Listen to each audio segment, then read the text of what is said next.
பட்டத்தையும் வைத்துக் கொண்டிருக்கிறார்கள். பாகவதர் என்றார் பக்தர், பக்தருக்கு அடிமை என்றே பொருளாகும். பாகவத புராணம் என்பது பக்தரின் புராணம் என்று கூறுவது அல்லவா? அதேபோல்தான் பக்தர் என்பதால் பாகவதர் என்று சொல்லிக் கொண்டார்கள். இவர்கள் வாழும் ஊர்களில் ஒவ்வொரு தெருவிலும் உபன்யாசங்கள் மாலை வேளையில் நடந்து கொண்டே இருக்கும். அங்கும் சென்று பெண்ணை பார்ப்பதும் மாப்பிள்ளை பார்ப்பதும் போன்ற சடங்குகள் நடக்கும். இவ்வாறு பெண்ணையும் மாப்பிள்ளையும் பார்த்து முடித்த பிறகு, நிச்சயதார்த்தம் முடிந்த பிறகு வீட்டை சுத்தம் செய்து வெள்ளையெடுத்து ருஷி தமது கோத்திரத்தை சேர்ந்த ருஷியை ஒரு தேரில் அமர்த்தி வைப்பது போல் சித்திரம் வரைவார்கள். அந்த தேரில் 4 குதிரைகள் பூட்டப்பட்டிருக்கும். அது 4 வேதங்கள் என்றும் சாரதியாக பிரம்மா இருக்கிறார் என்றும் நான்முகன் சித்திரமும் வரையப்பட்டிருக்கும். நான்முகன் சாரதியாகவும் தேருக்குள் ருஷியும் அமர்ந்திருப்பார். மேலே அந்த ருஷியின் பெயர் எழுதப்பட்டிருக்கும். பெண் வீட்டார் ஜாபாலி கோத்திரம் என்றால் ஜாபாலி ருஷி, பிள்ளை வீட்டார் சவுனக கோத்திரம் என்றால் சவுனக ருஷி. ருஷியின் பெயர் எழுதப்பட்டிருக்கும். பிரம்மாவானவர் தனது மகனை தேரில் அமர்த்தி கொண்டு வந்து தன் மகனின் பரம்பரையை வாழ வைத்து ஆசி தருவதற்காக அந்த சித்திரம் வரையப்படுகிறது. இதனை பாட்கேல் டெத்து என்று சொல்வர். இப்பொழுது சில கல்யாண மண்டபங்களில் இந்த ருஷி அமர்ந்த தேர் சித்திரம் பார்க்க முடிகிறது. தனித்தனி வீடுகளில் திருமணம் நடைபெறுவதில்லை.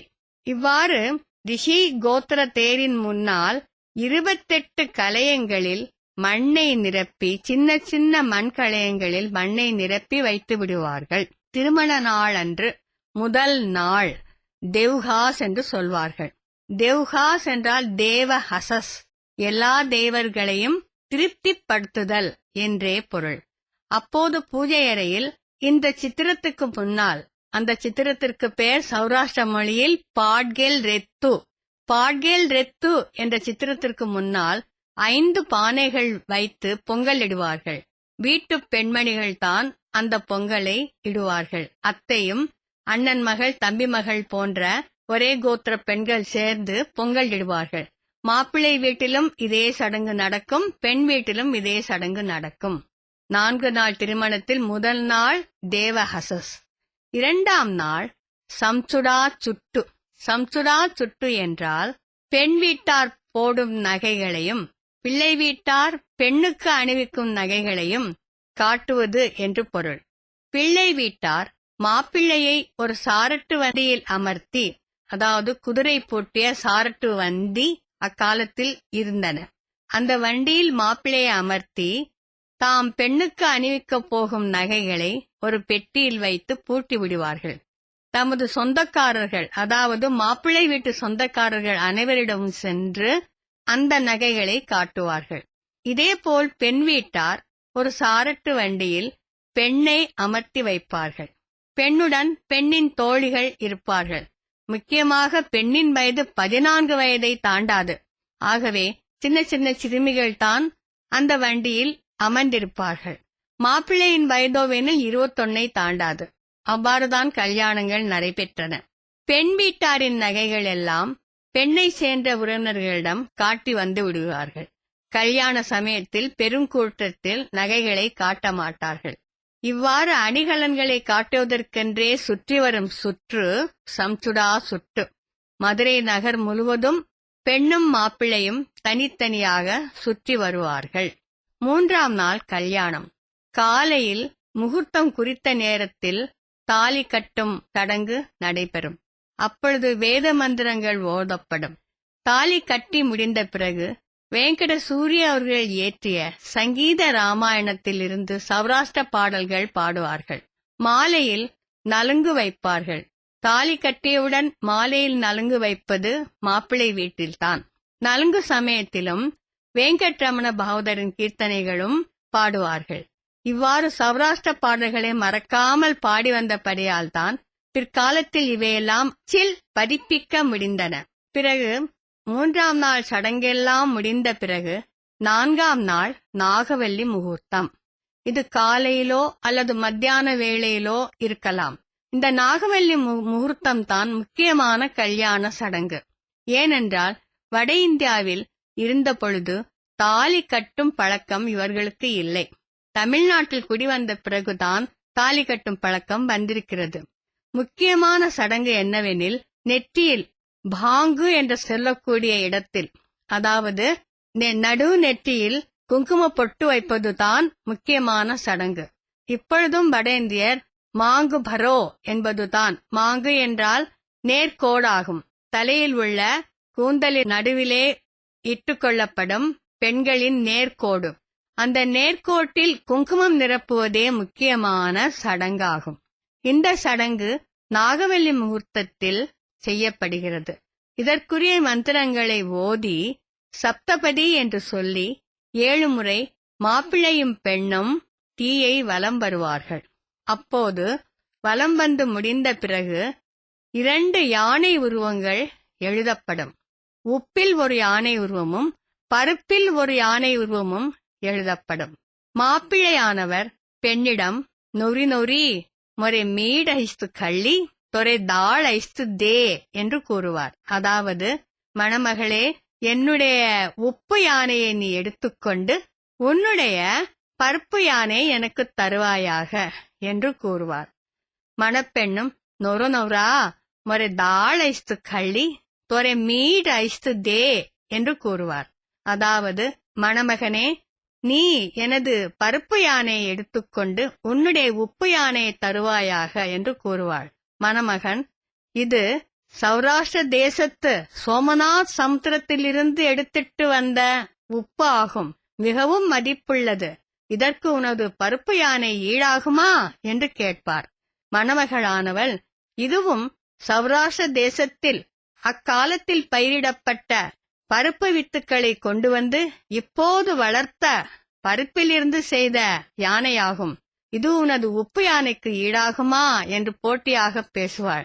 பிறகு இருவரும் சேர்ந்து உப்பும் பருப்பும் சேர்ந்து சாம்பார் செய்தால்தானே சுவையாக இருக்கும், கெட்டுப்போகாமல் இருக்கும். அதேபோல் நாம் இருவரும் சுவையான வாழ்க்கை வாழ்வோம் என்று கூறி முடித்து விடுவார்கள். இந்த சடங்கு மிகவும் வேடிக்கையாக இருந்தாலும் தத்துவம் நிறைந்ததாக இருக்கிறது. இவ்வாறு திருமண சடங்கை முடித்துக் கொள்வார்கள்.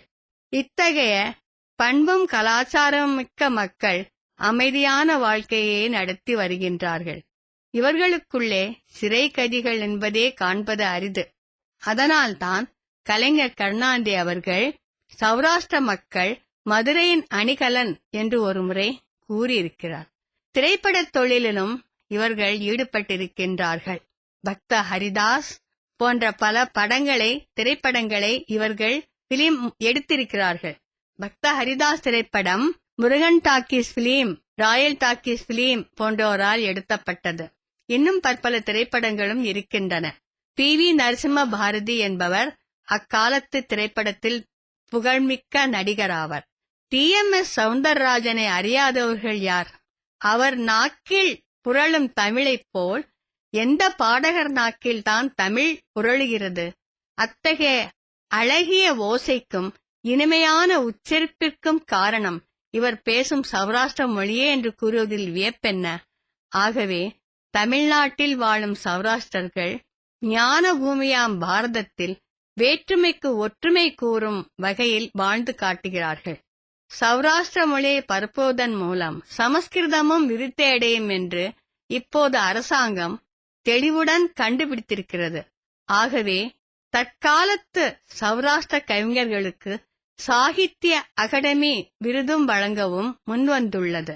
2 வருடங்களுக்கு முன்பு டாடா சுப்பிரமணியன் என்ற கவிஞரும் சேதுராமன் என்ற வரலாற்றாசிரியரும் இந்த விருதை பெற்றுள்ளனர்.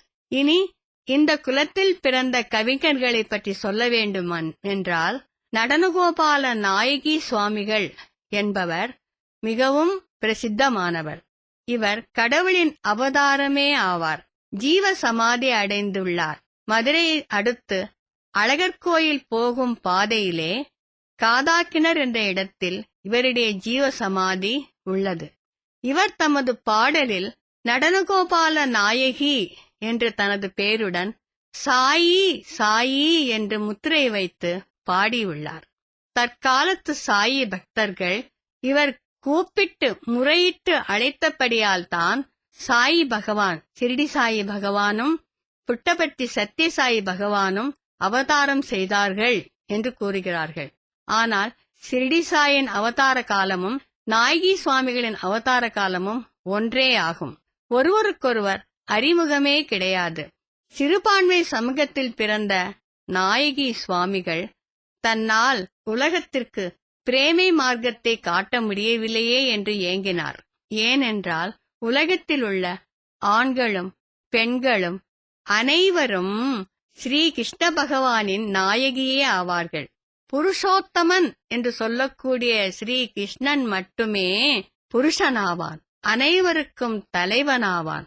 ஆகவே எல்லோரும் நாயகி பாவத்துடன் கடவுளை வணங்கி சரணாகதி தத்துவத்துடன் வாழ்ந்து உலகில் சத்தியம், தர்மம், பிரேமை, அஹிம்சா மார்க்கத்தில் செல்ல வேண்டும் என்று தமது பாடலில் பாடியிருக்கிறார்.